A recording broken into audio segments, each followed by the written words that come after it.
You remember the moment. You started questioning yourself, not because they criticized you, not because they asked you to change, but because your needs kept landing in silence. You would speak honestly, gently, carefully, and something in them would go quiet. That quiet did something to you. It made you reread messages, soften your tone, second guess your feelings. It planted a thought you never used to have. Maybe I'm asking for too much. But that thought didn't come from excess. It came from absence. You weren't asking for intensity. You were asking to feel emotionally met, to feel chosen, without having to audition, to feel safe, naming what you needed, without fearing withdrawal. Those are not big asks. They are foundational. But when someone has learned to survive through distance, even basic emotional needs can feel overwhelming, not because the needs are unreasonable, but because they require presence. And presence is something they associate with pressure. You asked for clarity. They felt exposed. You asked for consistency. They felt confined. You asked to matter. They felt the weight of responsibility. So instead of saying, I don't know how to give this, they gave you space. And space can feel like rejection. When you're reaching for connection, you didn't misread the shift. You felt it in the pauses, in the delayed replies, in the way closeness was followed by distance. You felt it in how carefully you began choosing words, in how often you reassured them while receiving little back. And slowly, your needs stopped feeling like needs. They started feeling like burden. But here's what matters. People who can tolerate intimacy don't experience needs as pressure. They experience them as guidance. They understand that needs are not demands. They are invitations to show up. But for someone whose nervous system equates closeness with loss of control, needs feel like risk, because meeting needs means staying emotionally available, and staying was never modeled for them.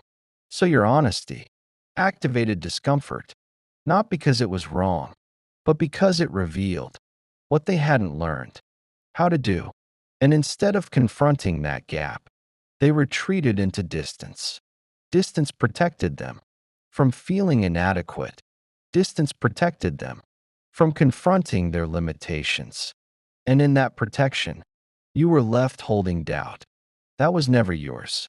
You started believing that love should be quieter, that needing reassurance meant weakness, that asking to be prioritized meant you were too much. But none of that is true. You weren't asking for emotional excess. You were asking for emotional participation. And participation requires maturity, not desire, not chemistry, not even affection. Maturity, the kind that allows someone to stay present when things get uncomfortable, the kind that allows repair instead of retreat. And they didn't have that access. So the narrative flipped. Instead of, I can't meet these needs, it became, they're asking for too much. And without realizing it, you accepted that story. You internalized the withdrawal. You carried the weight of something that was never yours to carry. But the truth is simple, and it matters that you hear it. Your needs were never the problem. They were the signal that showed you where love could meet you and where it couldn't. And the moment you begin seeing that, something inside you starts to steady, because clarity is the beginning of self-trust. Once you start seeing it, you can't unsee it. The pattern wasn't random. It wasn't timing. It wasn't stress. It wasn't confusion. It was capacity. They didn't lack feelings. They lacked the ability to stay emotionally present once feelings demanded response. And that distinction changes everything, because people with limited capacity often look loving at a distance. They are warm, when things are light, engaged, when there's no emotional demand, open, when connection doesn't require regulation. But the moment love asks for consistency, something in them tightens, not consciously, somatically. Their body reacts before their mind understands. Your needs didn't register as information. They registered as threat, not because you were unsafe, but because intimacy activated old wiring, wiring that learned early. That closeness comes with cost. That being needed leads to overwhelm. That emotional responsibility means losing yourself. So when you asked to talk things through, they felt trapped. When you asked for reassurance, they felt inadequate. When you asked to be prioritized, they felt controlled. Even if you asked calmly, even if you asked gently, even if you asked rarely, because it wasn't about volume, it was about meaning. Your needs symbolized something. Their nervous system was not prepared to hold. And here's where things quietly turn. Because instead of recognizing their internal limit, they began regulating it. Through distance, distance gave them relief. Distance lowered activation. Distance restored a sense of control. And without realizing it, they trained themselves to associate withdrawal with safety. So every time things got close, they pulled back. And every time they pulled back, they felt better, calmer, less pressured, more in control. But you felt destabilized because closeness for you didn't create panic. It created grounding. Connection regulated you. Consistency soothed you. Presence made you feel safe. So when they withdrew, your system didn't relax. It alarmed. You felt it in your chest, in your sleep, in the way your thoughts looped. You weren't overthinking. You were responding to a break in emotional safety. But instead of naming that truth, you tried to adapt. You told yourself, they just need space. So you gave it, and gave it, and gave it, until space stopped being a pause and became the relationship. You learned how to wait, how to hold conversations in, how to delay needs, how to self-soothe while staying emotionally attached. And that's the part that drains people like you. Because you don't love halfway. You don't connect casually. When you're in, you're present. So you kept showing up, even as the emotional return diminished. You didn't ask for more. You asked for enough. And that distinction matters. Enough communication to feel secure. Enough consistency to trust the bond. Enough effort to feel like you mattered. But for someone who equates emotional demand with loss of autonomy, even enough feels excessive. Because enough still requires staying. And staying requires regulation. And regulation was never taught. So the cycle continued. They felt overwhelmed. They pulled back. You felt confused. You leaned in. They felt pressure. They created distance. You felt loss. You tried to restore connection. And without meaning to, you became the stabilizer, the one holding emotional continuity, while they moved in and out. That role feels subtle, but it's heavy, because stabilizers carry the emotional weight of two people. They monitor tone. They anticipate withdrawal.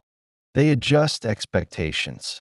They make love easier for the person who struggles with it. And slowly, love becomes labor, not because you're needy, but because you're compensating. And compensation is not connection. It's survival inside intimacy. This is where self-doubt grows. Because when you're always adopting, you start believing you are the problem. You think, if I were easier, if I needed less, if I were more patient. But patience is not supposed to replace reciprocity. Understanding is not supposed to excuse absence. And empathy is not supposed to erase your needs. The moment you start bargaining with yourself for basic emotional presence, something essential has already shifted. You stopped asking, "Can they meet me?" and started asking, "How can I make this easier for them?" And that's where self-abandonment begins. Quietly, respectfully, lovingly, but still, self-abandonment. You didn't notice it right away. It showed up subtly in how you stopped initiating conversations that mattered, in how you waited for them to set the emotional tone, in how you accepted inconsistency as normal, in how relief replaced joy when they finally reached out. Relief is not intimacy. Relief is what we feel when tension temporarily stops, and tension had become constant because your nervous system was doing all the adapting. Their distance regulated them. Your flexibility regulated them. Your patience regulated them. And no one was regulating you. This is the imbalance. That makes loving someone feel exhausting. Not because love is hard, but because you're carrying it alone. And here's the truth. That hurts before it heals. They may have cared deeply. They may have missed you when you weren't around. They may have felt comforted by your presence. But caring is not capacity. Missing is not meeting. Comfort is not consistency. And none of those replace the ability to stay emotionally available when it matters. You weren't asking for something unreasonable. You were asking for relational adulthood, and they were still operating from emotional survival. That mismatch was never going to resolve through more patience from you, because patience doesn't teach regulation. It just absorbs dysregulation, and you absorbed enough. The moment you start recognizing this, something inside you softens, not toward them, toward yourself. You stop framing your needs as demands. You stop apologizing for wanting clarity. You stop shrinking to preserve connection. And slowly, your nervous system begins asking a different question. Not, "How do I keep this?" but, "Why am I the only one working this hard to feel safe?" That question is not selfish. It's awakening. And it marks the moment you begin shifting from endurance to discernment. There's a moment most people don't notice until they're already in it. It's when you stop doing the emotional work without announcing it. You don't withdraw. You don't punish. You don't go cold. You just stop compensating. You stop translating silence. Stop filling gaps. Stop stabilizing moods that were never yours to manage. And the moment you do, the entire dynamic shifts. Because for a long time, you were the regulation. Your presence softened their edges. Your patience absorbed their avoidance. Your consistency held the relationship together, even when they weren't fully in it. They didn't rely on you consciously. They relied on you nervously. Your steadiness calmed their system, without them ever naming it. So when you stop overfunctioning, they feel it immediately, not as loss at first, as discomfort. Something feels off. The connection doesn't feel as light. The silence doesn't feel as soothing. Distance doesn't bring the same relief. Because distance only works when someone else is holding the bond. And now, no one is. This is when they start checking. Not deeply, not vulnerably, subtly. A message that doesn't say much. A reaction instead of a conversation. A reach that tests the water without stepping in. They're not trying to reconnect yet. They're trying to restore regulation, to see if you're still there, doing what you used to do, holding space, making things easy, keeping the emotional engine running. And if you don't rush to meet them, if your energy stays grounded, if your warmth no longer overextends, something deeper activates. They begin feeling the weight of their own emotional world without you buffering it, without you smoothing it, without you absorbing it. This is when the discomfort sharpens. They feel restless, unsettled, irritable, not because they suddenly miss you romantically, but because the system they relied on is no longer stabilizing them. This is the part people misunderstand. They assume this is where the avoidant suddenly realizes everything. Sometimes they do, but more often, they just feel destabilized. And destabilization forces awareness. They start thinking about moments they didn't before. How calm they felt with you. How safe conversations used to feel. How you stayed present when they shut down. Not with longing at first. With comparison, they notice the absence in small, unexpected ways. When no one checks in gently. When silence feels louder. When emotional tension lingers instead of dissolving. And here's where things split. Some people lean into awareness. Others retreat deeper into avoidance. Because awareness asks a question their system has avoided for years. Why does closeness feel so hard for me? If they're not ready to answer that, they look for distraction. They stay busy. They seek novelty. They chase surface level connection. Anything to avoid sitting with the discomfort your absence created. And if they reach out again, it's often not with clarity. It's with ambiguity. Because ambiguity allows connection without accountability. But you're different now. Not hardened, not closed, just clearer. You don't mistake effortless reach for emotional availability. You don't confuse attention with presence. You don't accept partial connection as intimacy. And that clarity changes how you respond. You're kind, but not consuming. Warm, but not self-erasing. Present, but not performing emotional labor. And that difference is confronting because now they can't regulate through you. They have to sit with themselves. And sitting with themselves means facing the truth they've avoided, that your needs were never excessive, that your presence was stabilizing, that your love didn't demand too much. It revealed how little they were offering. This realization doesn't always come as insight. Sometimes it comes as shame, sometimes as defensiveness, sometimes as withdrawal, because growth is not automatic, and discomfort doesn't always lead to healing. But what matters now is not what they do, it's what you do. Because this is the point where many people relapse. They sense the shift, they feel the reach, they notice the tension, and they rush back in to relieve it. They tell themselves, they're trying, they miss me, they're finally realizing. And sometimes they are. But realization without capacity still leads back to the same pattern. And you know that now. You've lived it. You know what happens when you resume stabilizing. The system relaxes. The urgency fades. The effort drops because nothing has changed internally. So this time, you don't abandon yourself to rescue the connection. You stay grounded. You let discomfort exist. You let the truth surface without cushioning it. And that's not cruel. It's honest.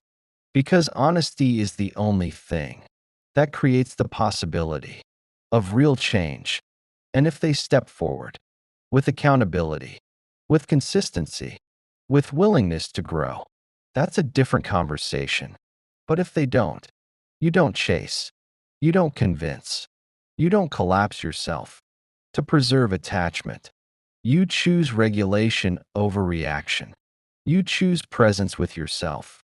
You choose the kind of love that doesn't require constant emotional translation. And something powerful happens then. Your body relaxes. Your thoughts slow down. You stop rehearsing conversations that never happen. You stop scanning for shifts. You stop waiting, not because you stopped caring, but because you stopped compensating. And that's the moment Your energy fully returns to you. Not dramatically, naturally. And that return is what changes everything. There is a version of you that existed before this dynamic, before the waiting, before the second guessing, before love felt like something you had to manage. This is the part of you slowly return to, not all at once, moment by moment. It happens when you stop bracing for withdrawal, when you stop preparing explanations that may never be heard, when you stop rehearsing how to ask for what you need without making someone uncomfortable, because needing was never the problem. The problem was staying where your needs were treated like pressure. When you fully step back, you begin noticing how different your body feels. You breathe deeper. You sleep better. Your thoughts stop looping, not because the connection resolved, but because the tension did. Tension comes from misalignment, from giving where you're not met, from holding space for someone who won't hold it with you. And alignment returns the moment you stop fighting reality. You stop telling yourself that patience will turn into reciprocity. You stop believing that love alone will create emotional maturity. You stop hoping that clarity will appear without accountability. And in that acceptance, something settles. You realize you weren't rejected. You were mismatched. And mismatches hurt because they confuse love with failure. But love didn't fail here. It simply revealed capacity. Your needs didn't push them away. They illuminated the distance they weren't ready to cross. And now, you carry that knowledge differently. You don't harden. You don't close off. You don't love less. You love with awareness. You stop overgiving as a way to secure attachment. You stop interpreting effort through potential. You stop romanticizing inconsistency. And you start choosing relationships that feel steady instead of intense, safe instead of suspenseful, mutual instead of managed. This doesn't mean you won't miss them sometimes. You might, especially the version of them that felt possible, but you no longer chase ghosts. You don't negotiate with absence. You don't confuse longing with compatibility, because you know now what real connection feels like. In your body, it feels calm. It feels present. It feels reciprocal.